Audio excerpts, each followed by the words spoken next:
बड़े खतरनाक लोग हैं। ये समस्या है। इज्जत से बढ़ाओ।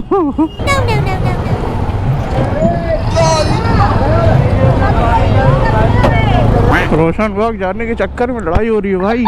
पहले हम लोग जाएंगे, पहले हम लोग जाएंगे। रिक्शे वाले तुम रोकना मत, चलाते रहो, टकराते रहो, लेकिन चलो लेकर पहले। ईद की शॉपिंग। दुकान की वीडियो बन रही है इंस्टाग्राम के लिए।